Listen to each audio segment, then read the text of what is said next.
Before we understood global warming, there was the mathematics of heat. In the early 19th century, Joseph Fourier didn't just study fire, he decoded the language of energy. By breaking complex temperatures into simple waves, he realized the Earth was warmer than it should be. This is the architecture of heat. From the discovery of the greenhouse effect to modern planetary modeling, it all began with one man's pursuit of a thermal equation.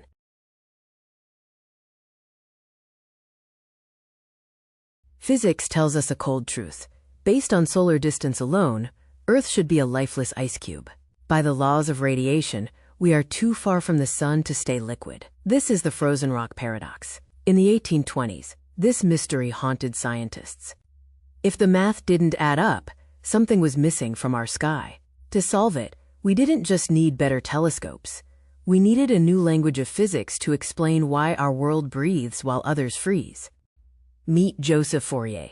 His life was as dynamic as the physics he pioneered. An orphan who survived the Reign of Terror, he rose to become a founding mind of the École Polytechnique. He didn't just sit in a lab. He accompanied Napoleon to Egypt and engineered the drainage of disease-ridden marshes as a prefect. By 1822, this blend of high-stakes administration and pure mathematics culminated in his masterwork. Fourier proved that to understand the world, you must first master the analytical theory of heat.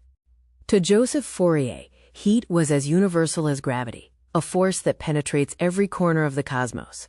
Building on the giants Newton and Euler, Fourier didn't just observe warmth, he mapped its movement. Using the theoretical model of an infinite metal prism, he crafted a new mathematical language. These equations allowed him to calculate the exact temperature of any point, at any moment. By defining how energy flows through matter, Fourier provided the blueprint for understanding the thermal life of our entire planet.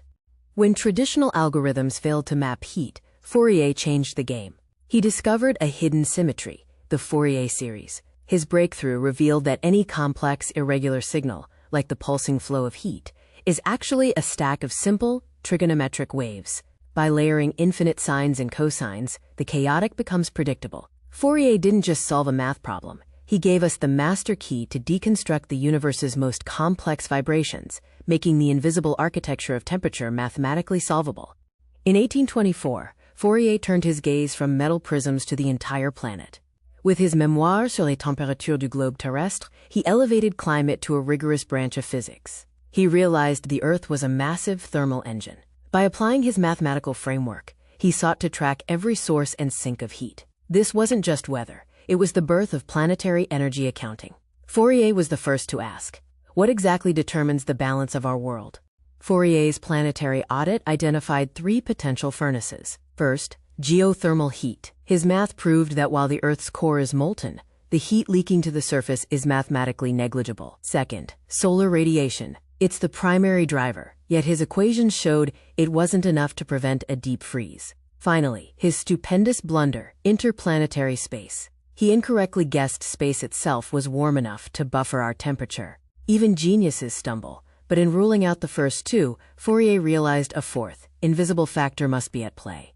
Fourier's most profound insight was realizing that not all heat is created equal. Sunlight arrives as luminous heat, high-energy, shortwave radiation that slices through our atmosphere with ease. But once the Earth absorbs this energy, it transforms. It becomes dark heat. This long-wave infrared radiation is different. It lacks the strength to punch back out through the same transparent layers.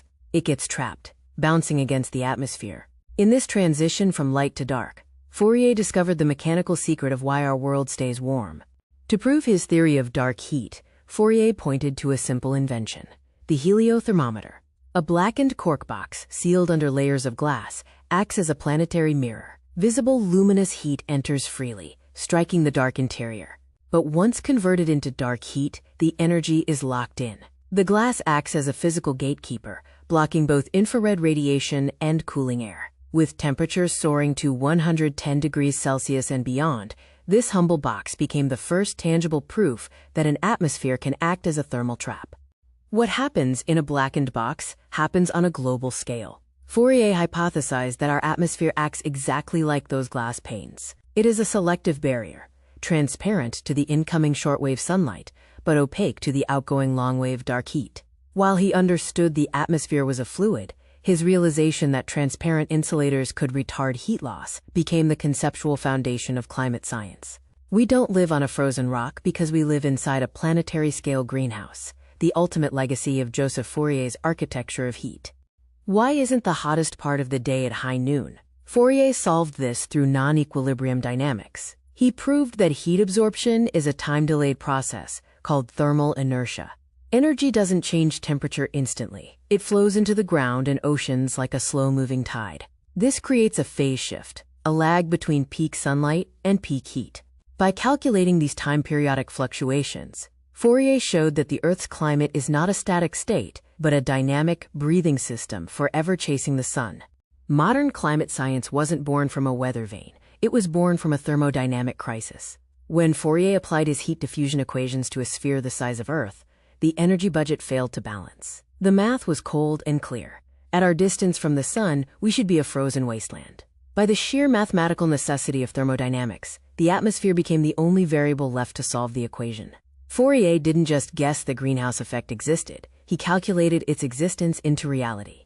Even a genius can be led astray by logic. To make his equations balance, Fourier committed what he called his stupendous blunder. He hypothesized that space itself had a baseline temperature of 200 Kelvin, reasoning that Arctic winters represented the absolute floor of cosmic cold. It was a brilliant attempt to explain why Earth didn't flash freeze at night, but it was fundamentally wrong. In 1838, Claude Pouillet used the pyrheliometer to prove space was far colder, permanently stripping away this thermal buffer from the climate equation. Joseph Fourier didn't just write an equation, he opened a door. By defining the Earth's energy balance and the concept of atmospheric insulation, he laid the tracks for the next century of discovery. From Eunice Newton Foote, who first identified CO2 as a heat trap, to John Tyndall's precise infrared measurements, and finally to Svante Arrhenius, who calculated our first climate models. It all began with one man who believed that heat was a universal law, one that we are still learning to read today.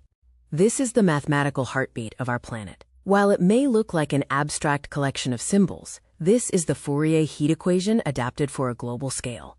By applying the principles of heat diffusion to the Earth as a solid sphere, Fourier reached a startling conclusion. He calculated the energy incoming from the sun and the energy radiating back out. The results were undeniable. According to pure thermodynamics, the Earth should be a frozen wasteland, far below the freezing point of water. The math didn't lie, but the world was warm. This discrepancy proved that the atmosphere wasn't just empty space. It was a physical, insulating variable required to balance the planetary equation.